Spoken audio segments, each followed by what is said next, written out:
വണ്ടി എടുത്തോളൂ. എന്തോ? ഒന്ന് തൃശ്ശൂർ വരെ പോണം. തൃശ്ശൂർ പോണോ ദുബായ് പോണോന്നൊക്കെ ഞാൻ തീരുമാനിക്കാം. ഇയാൾ ആദ്യം വണ്ടി ഇറങ്ങിക്കേ. താൻ ചൂടാവല്ലേ? ഒന്ന് തൃശ്ശൂർ വരെ പോയിട്ട് വരാന്നേ. പോകാം, പക്ഷെ 200 രൂപയാവും. പിന്നെ കാശ് ആദ്യം തന്നല്ലേ വണ്ടി ഞാൻ എടുക്കും. കാശ് ഓടി വന്നിട്ട് തരാം. താൻ വണ്ടി എടുക്കുന്നത് എന്താ? തനിക്ക് എന്നെ വിശ്വാസമില്ലേ? ഇല്ല. ഇന്നാള് നീ തിരുവനന്തപുരത്ത് പോകാന്ന് പറഞ്ഞ് വണ്ടി വിളിച്ചിട്ട് ആലപ്പുഴയിൽ വെച്ച് മൂത്രമൊഴിച്ച് വരാമെന്ന് പറഞ്ഞ് മുങ്ങിയിട്ട് പൊങ്ങുന്നത് ഇപ്പഴാ. ആ വേല ഇനി എന്റെ അടുത്ത് നടക്കൂല. വേണ്ട, താൻ വരുന്നില്ല വരണ്ട, ഞാൻ വേറെ വണ്ടി വിളിച്ചോളാം. പിന്നെ ഇന്ന് പപ്പേട്ടൻ വരുന്ന ദിവസമാ. തൃശ്ശൂര് ഞാൻ പോകുന്നത് പപ്പേട്ടനെ വിളിക്കാനാ. ഫസ്റ്റ് പപ്പേട്ടനെ കണ്ട അപ്പൊ ഞാൻ പറയും തനിക്ക് വരാൻ പറ്റില്ലെന്ന് പറഞ്ഞാല്. പിന്നെ എന്താ സംഭവിക്കാൻ പോകുന്നത് എനിക്ക് അറിഞ്ഞൂടാ. എന്നെ കുറ്റം പറയരുത്. ഈശ്വര, നീ പറഞ്ഞ നേരാണോ? ഇന്ന് പപ്പേട്ടൻ വരുമോ? വരും, ഇന്ന് പപ്പേട്ടൻ വരും. നിന്റെ അഹങ്കാരം തീർക്കാൻ. വണ്ടി എടുക്കണം പട്ടി.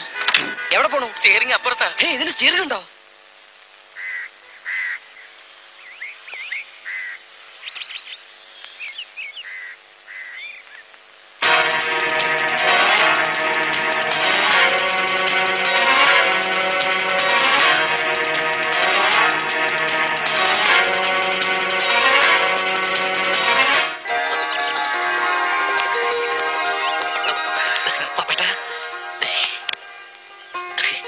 ഭയങ്കര ചേഞ്ച്. പപ്പേട്ടനൊക്കെ ചോദ്യം തൊടുത്ത് വെളുത്തു പോയല്ലോ. എങ്ങനെയുണ്ട് ഇതിന്റെ പരിപാടിയൊക്കെ? ഇതുവരെ ഞാൻ പപ്പേട്ടന്റെ പേര് പറഞ്ഞ് പിടിച്ചു നിന്നു. ഇപ്പഴാ ഒരു സമാധാനമായത്.